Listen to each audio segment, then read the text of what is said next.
As mentioned by Richard Brisius, the Relay for Nature is fully underway with Ocean Race Europe. Let's take a look at what's been happening so far. Then, right after that, we'll hear from offshore Team Germany sailor Annie Lush, who is currently racing towards the finish line at Genoa.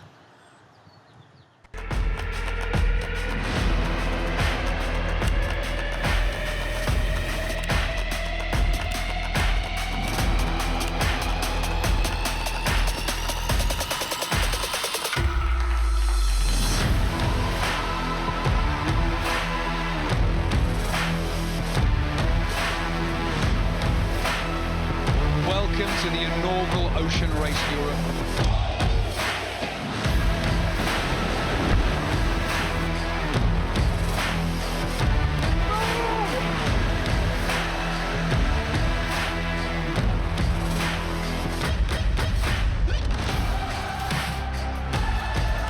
The oceans are in crisis. We're doing damage that's irreversible. We need to go from words to action. We can see a lot of plastic. We need more protected areas in our hands. Cannot be a healthy planet without a healthy ocean.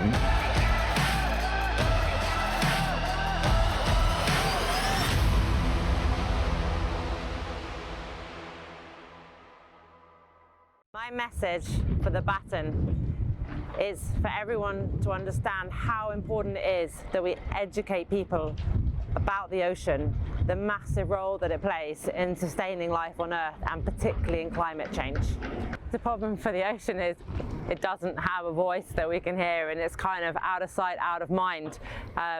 Most people are quite aware of perhaps issues on land or protecting the rainforest or something, or shrubland near their farmlands, things they can see, but not many people actually go out into the ocean. And so I suppose it's very easy to ignore it, but it's vital and it doesn't have a voice, so we've got to find a way to give it a voice. It does have its own rights.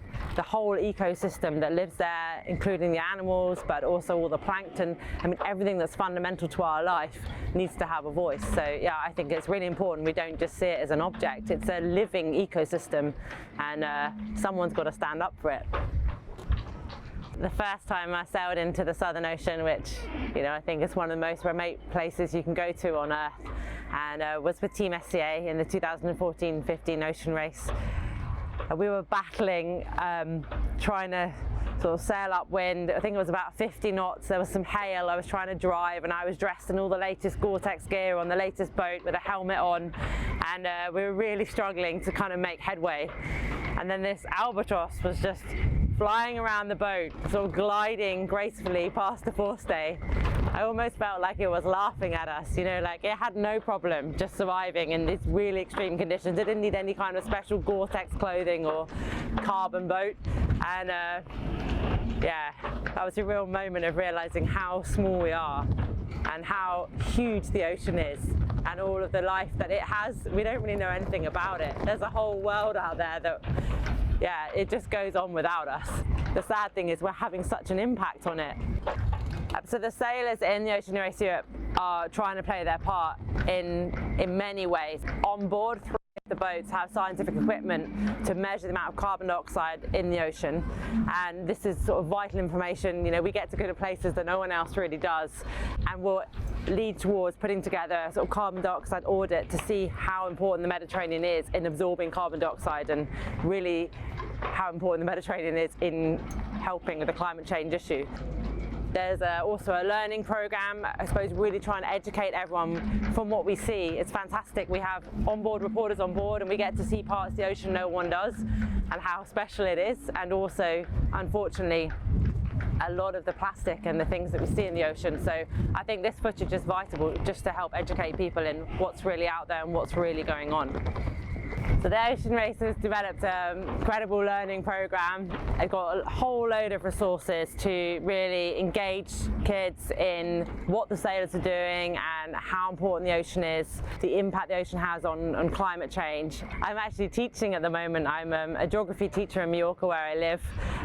So I have my own sort of passion for learning, really, and teaching. And my class are actually following us in this race.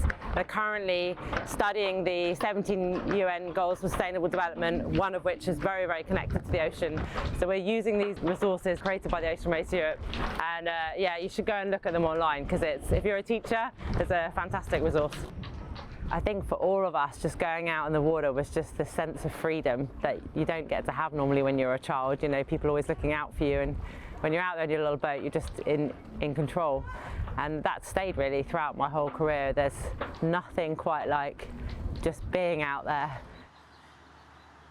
That is so fantastic. And as you can see, things are changing rapidly here in Los Angeles. The sun is about to rise over the mountains. It's just a beautiful day here in California. But it's even more wonderful to see all of the teams that are getting involved and collaborating with scientists and government leaders in this greater mission for the ocean. Collaboration is key in these global challenges. Awareness and education is also essential. Seeing Annie inspiring the next generation of ocean champions and sailors through her work as an educator is simply amazing. What an inspiration. Awesome. So next up, we'll be joined by another sailor who is aiming to lead and inspire sustainability within the sporting sector. I'm excited to be joined by Mark Towill, CEO of 11th Hour Racing Team, who is currently in Genoa, waiting for his team to come in very soon. Hey, Mark. Hey, Danny, how are you? Nice to see you again. Great to see you again and reconnecting since we saw each other last in September during the Ocean Race Summit in Newport. I'm really excited for 11th Hour Racing Team in Europe.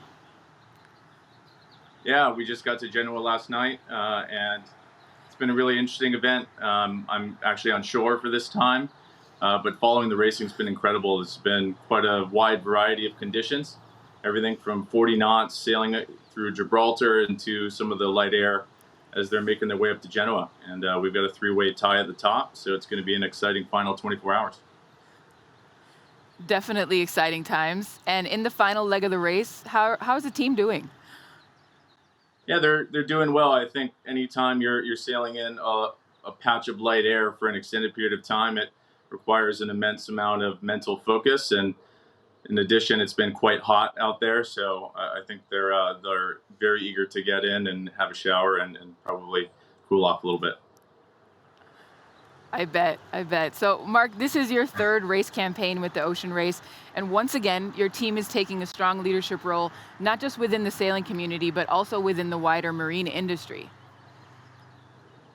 Yeah, today is actually a really exciting day for our campaign. Beyond the fact that we're in the final stages of this leg, we are today launching our sustainability toolbox, and that's a really monumental moment for us.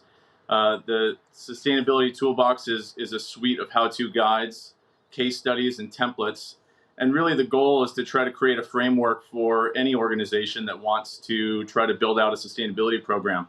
One thing we found is that everyone is generally very interested in the topic, but sometimes struggle to figure out exactly how to get started. And we've been very fortunate that we have a sustainability program within our team, and through a lot of collaboration have built out a framework to help any organization in any industry start their sustainability journey.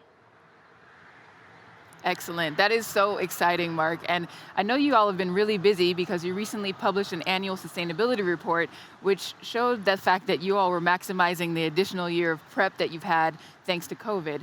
But that, other than the launch, can you tell us a little bit more about what exactly the sustainability toolbox is? Yeah, absolutely. So the sustainability toolbox is really an extensive piece of collaborative work.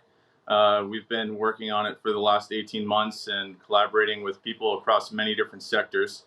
So in some ways it's been led by our team, but really has been had a lot of people contributing to it. The way it works is there's 8 stages, and it's, again, really meant to help any organization or business who wants to build out a sustainability program take you through that journey. So it starts with different stages, and within each one, there's case studies, there's templates, there's sample tracking spreadsheets, all the tools that you should need to get going on that journey. And really our hope is that we can build out a community as this expands. We've been really surprised and inspired by how many people have signed up. Even within the last 24 hours, we've had over 100 registered organizations, and from a wide variety of different places. We've had a solar company in India, the Special Olympics and the Paralympic class a lot of people in the marine industry. So there's definitely some strong interest for this, and the long-term vision is that we can leave a legacy and try to create a community around pushing these topics forward. Wow. Well, that sounds like an incredible resource. We've placed a link in the chat for all of you tuning in to check out the Sustainability Toolbox from 11th Hour Racing Team.